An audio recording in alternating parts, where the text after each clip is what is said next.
and welcome to the Motorsport Coaching Podcast, sponsored by Motivate Training and Management. This is a podcast where we talk to drivers and industry experts to help you maximize your performances on and off the track. Let's get started with today's show.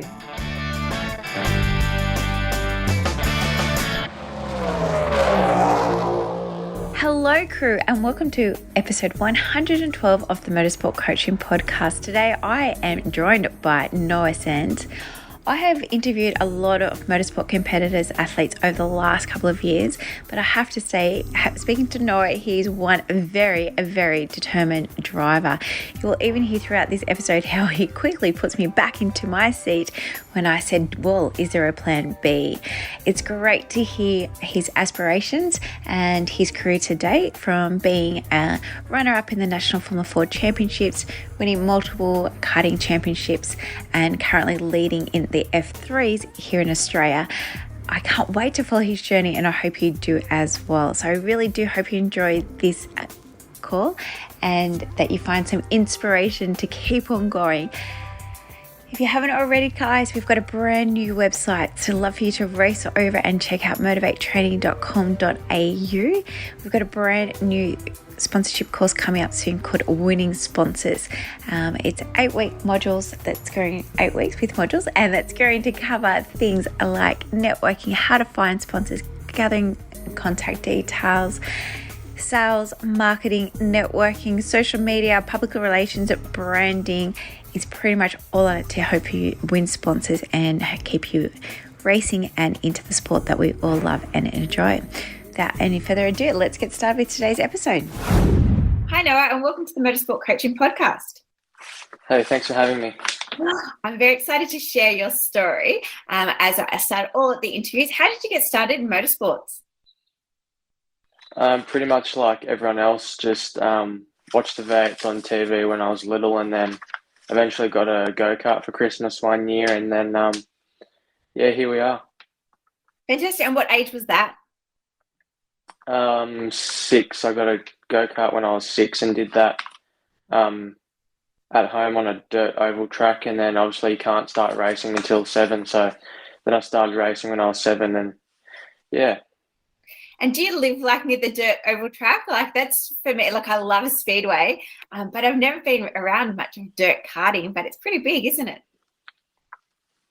Yeah, no, we just sort of had one on our farm at home. We just sort of made one with our tractor in one of the paddocks, and just marked out the corners with some cones, and then, yeah, that was how most weekends were spent. So, yeah. That's even better. I love that. And do you have like brothers and sisters and stuff that you did that with? No, it was just me. So it was just me and Dad at the time. So yeah, we just did that for a bit of fun. And at that stage, you think you're actually in a V8 supercar, but you're very far from it at that stage. So yeah.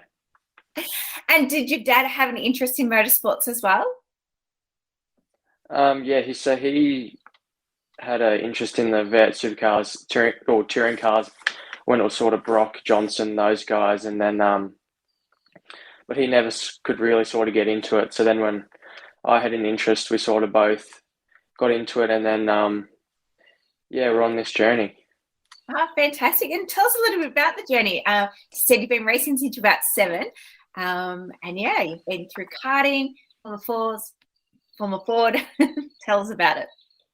So yeah, I did karting for 6 or 7 years, and we did that initially. Just started off at like your club level stuff, and then we went to what they call like a Southern Zone level, which is like Southern Star Series, and then we started off going to state level racing, and we did all right there. Then we eventually went to nationals, did that for a few years, and then once I won in nationals in juniors, I was about would have been 15. Then we decided to start testing Formula Ford, and we were just testing at that stage because a lot of people drive them and don't like them.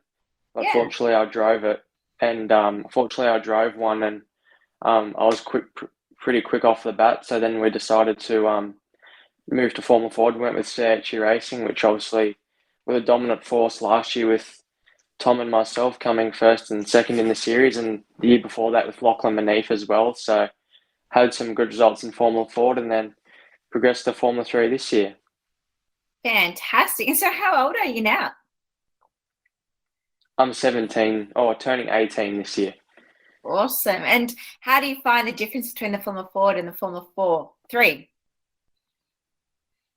A lot of people struggle to wrap their heads around them. Like guys I know, like Josh Barkin and that, he's told me that it can take time to wrap your head around it. But we did a lot of work with the team in pre-season to make sure I was ready, so we weren't sort of behind before round one, because they are another step up physically, like especially on your neck and like the G forces and that. Yeah. So as long as you're prepared, like the jump isn't that much big, like it isn't that big, and also like with doing simulator work and stuff is helps to bridge that gap sort of thing. So yeah, the jump isn't that big because driving style from a Formula 4 to a Formula 3 isn't that much different.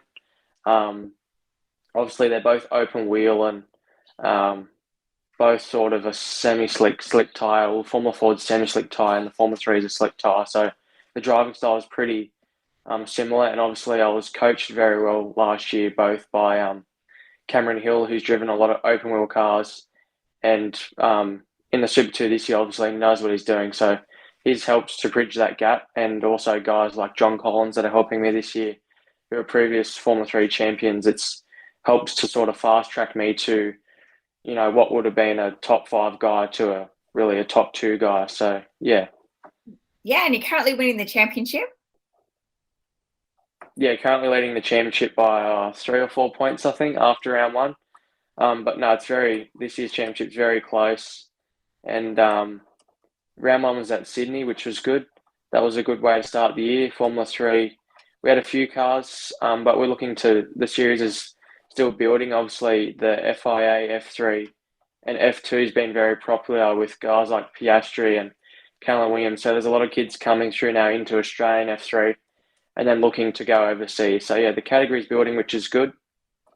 And I think we'll have 20 or 25 odd cars at Tail and Bend, so that'll be good. Fantastic. So you mentioned, Noah, you did a lot of work fitness-wise off-season. Of course, I love that kind of thing. So can you tell me a little bit about what that actually involved? Well, for me, it was pretty much just a bulk up from Formula Ford, because I was quite thin in Formula Ford because, I was just thin. So coming into Formula 3, we knew that the things were going to be hard to hold on to. So just put on a lot of muscle mass, and made sure I had the upper body strength to be able to hold on to them, because obviously no power steering, and the G forces through the corners are quite high. So we just worked on upper body strength, neck strength, and I already had the cardio base done because I did a lot of running and swimming in the past. So I had that base to work from, and then it was just sort of bringing my strength capabilities up from where they were. So yeah. Awesome. And have you tailored off now that you've actually gone back to racing, or what's your fitness program looking like now? Yeah, so in the beginning it was like we were smashing it out quite heavily each day for about 6 or 7 weeks. And then sort of before, we sort of do our prep still before each round, but it's not as, I guess the intensity is not as high because we don't want to get injured during the season. So we sort of just bring it back to 85%, 80% to still obviously keep the size on and keep the cardio up. But pre-season is the time to do it, as you would know, because obviously if you get hurt, then you've got time to recover. But yeah, we still train during the year. Or I know a lot of other drivers don't, which is surprising. And obviously it shows in the longer races when people start to fall off. And you don't necessarily have to be the fastest driver, but if you're the fittest driver, it pays dividends. So that's been very crucial for me this year. So yeah. Awesome. Now you mentioned you had a big influence from Cam and from John. Is there anyone else who's been a big influence in your motorsport career? Obviously Dad initially, and then once I got to Formula Ford, it was pretty much all Cam and Tom, even Lachlan Manif initially. But yeah, Cameron's been the biggest influence so far, and then now John Collins and Chris Gilmore as well, because he's doing a few test days and a few races this year. So, and he's obviously won the championship as well. So when he comes out, he's really good to lean on with all his experience. Like he's been driving F3 nearly the length of I've been alive. So yeah, it's good to lean off those guys. And yeah, I'm really looking forward to following Cam this year as much as everyone else is. He's a really good guy, and I hope he goes well in the Super 2 because he's not only a good coach, but through those 2 years we bonded a good friendship as well because we're not like he's not that much older than me. So guys like that, yeah, they've been really good. Yeah, he's a beautiful man, Cam. And so what's your long-term goal with racing? Is it to go overseas like Oscar and so forth, or is it to stay here in Australia and do supercars, or just wherever it goes? I'd like to ideally follow Scott McLaughlin, so do supercars here, put my name on the map, and then do IndyCar or something like that because I do like the open wheeler idea. It's Yeah. once anyone drives a Formula 3, open wheelers are pretty cool. So I'd still like to do. My dream has always been supercars, so I'd like to tick that off the list and win a few championships like McLaughlin did, and yeah, pretty much just follow Scott McLaughlin's footsteps. I think he's done really well with how he's done it each year, going from a few years at Dunlop Series, and then when he went into the main game, he was fast straight away. So the way he prepared himself was really, really good.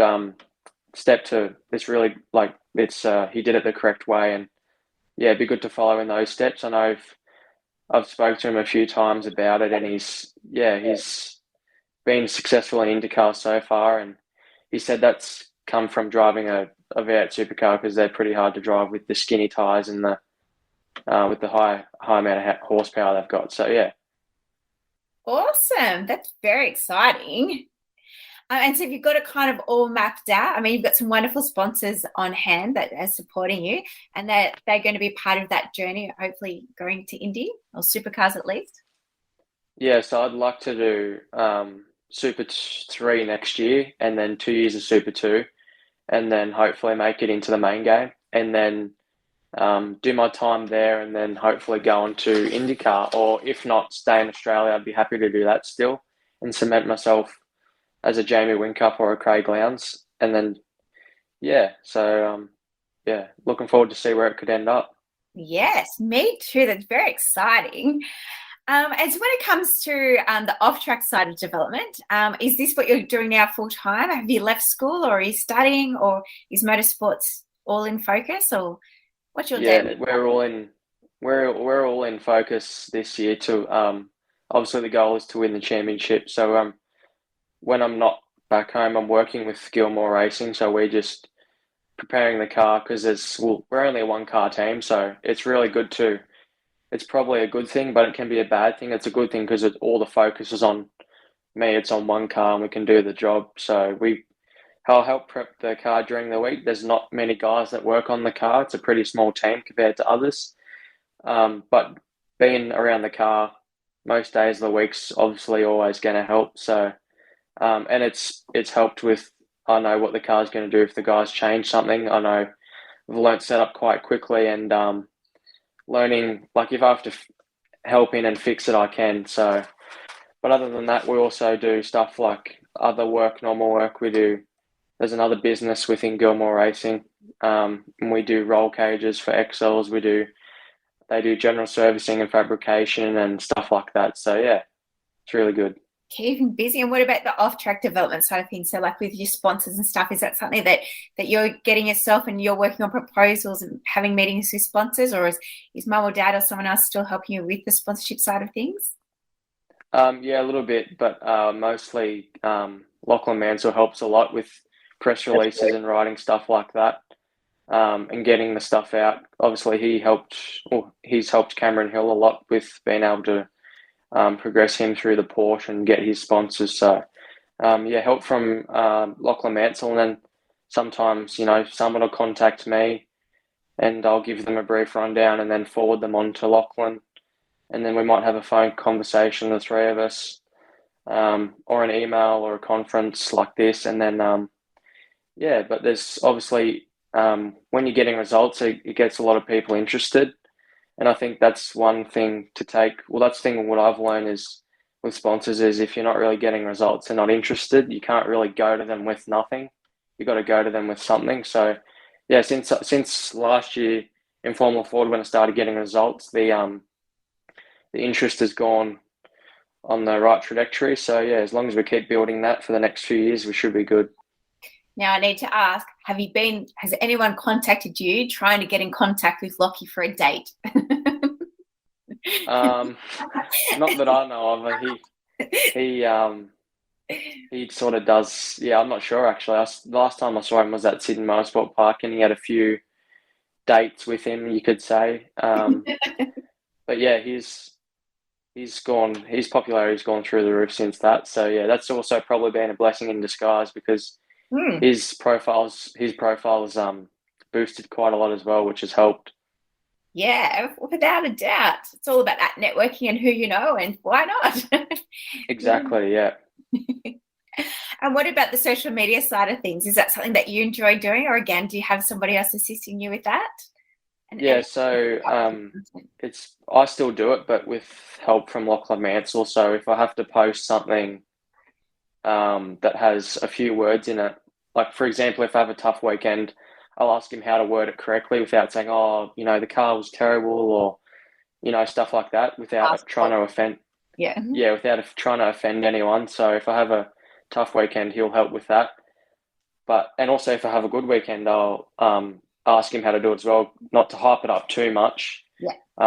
But to also, sort of let everyone know the results, but obviously not hype it up too much because we've still got a full year ahead of racing. So, yeah, I do a bit of it, but also with help from Lockie as well. So, yeah. Awesome.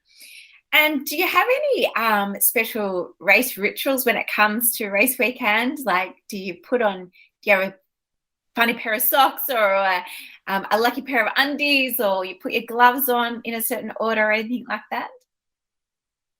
I get in the car from the left-hand side. It might be hard from when I go to a Tim Top, but ever since Formula Ford, I've gotten in the car from the left-hand side.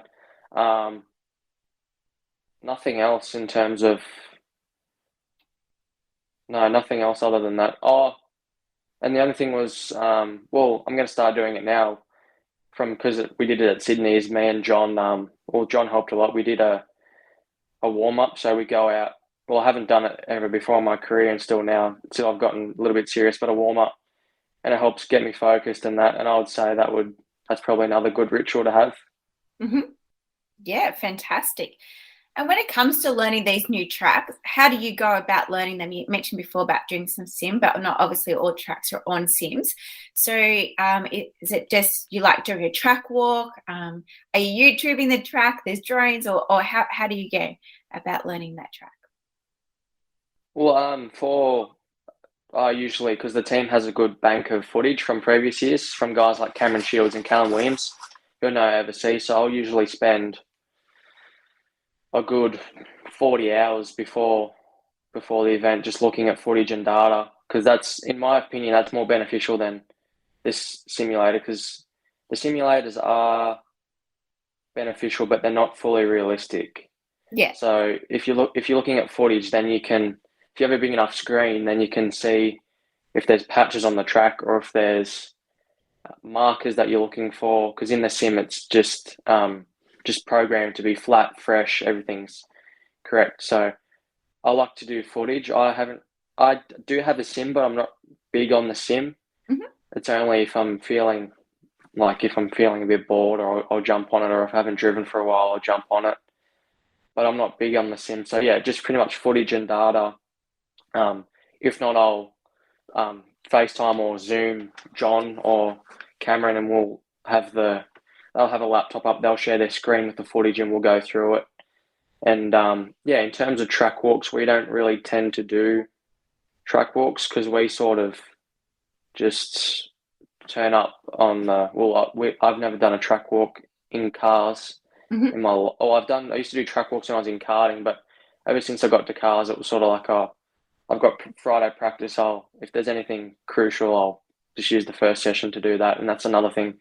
Cameron Hill taught me. It was just use the first session to go and find out all those little things, and that's what practice is for, really. So there's no really need to waste your energy on things you don't need to, like a track walk. And that's another thing I've learned is saving energy. So we just tried to do as little as possible when it comes to that. But yeah, big on the footage and the data. Oh, that's awesome. Well, Noah, you sound very committed and very focused on achieving your goals. One of the most I've heard of all these interviews that I've done. So congratulations. And I'm really excited about your upcoming future. However, do you have a plan B in case something does happen or, your goals aren't achieved? I think they're going to be without a doubt, but just in case, like, are you doing any other study or are you thinking like, in a few years to do, like, is it data engineering that you've got an interest in, or is it just driving? That's it right now? No, that's it. That's plan Bs are for people that aren't fully committed, and that's in my opinion, not to sound arrogant or too rude, but I love it.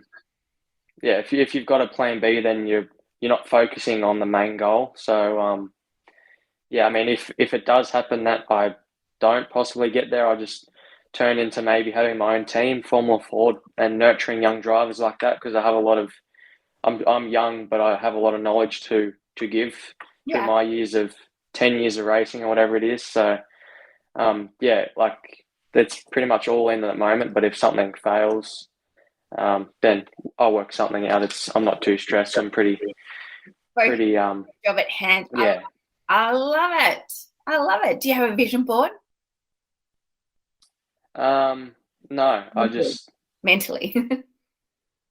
No, I just sort of go out there and do my thing like Jamie Whincup, do my prep during the week, rock up to the races, have a bit of fun, and hopefully come away with some trophies.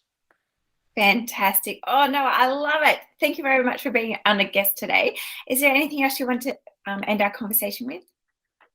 No, just like to thank all my supporters, Case K Lubricants, GFX Traders, Main Glass, Window and Door Repairs, and Australian Formula 3. They're really running a good category this year. I'm really happy with how they run it. And AMRS as well for the TV coverage. It's been really great at round 1, and yeah, looking forward to round 2. And where's that at? Tail and Bend. Yep. When? March 20th to 22nd. Oh, no, what are you? January, February, March. April 22nd. Yes, in a month's time, April 22nd. 20th to 22nd. Yeah, and if people want to follow your journey, which I highly recommend, where's the best place to follow it? Facebook and Instagram. Facebook's just Noah Sands 65 Motorsport. Spaces in between Noah Sands, and then Instagram's Noah Sands _65 Motorsport, one word. So yeah, and then on Facebook, obviously Gilmore Racing Formula 3 and AMRS and Australian Formula 3. So yeah. Awesome. I'll put all of those links in today's show notes. Make sure you go ahead and follow Noah. And our final question, pineapple on pizzas, yes or no? I would have to say yes. I'd have to say yes. It's good in summer when it's like hot and you're a bit dehydrated and you get the pineapple. It's good. I think so too. Again, Noah, thank you very much for your time. I appreciate hearing your story. It was fantastic. I can't wait to see what happens in the next 5 to 10 years. Again, everyone, get ahead and follow Noah. Thanks, Noah. Thanks for having me. Well, thanks everyone for listening to this week's show. I really hope you enjoyed that one as much as I did. Now, remember, all the show notes with the links and the specials mentioned in today's show are available over at motivatetraining.com.au. If you haven't already, I'd really appreciate it if you could head to iTunes or Stitcher, type in Motorsport Coaching, subscribe, and leave us a review. Each week, I'll read them out and you'll go into monthly draw to win a fantastic prize. If you have any questions or comments, please email us at motivatetraining.com.au or head over to our Facebook page at Motivate Until next time, take care.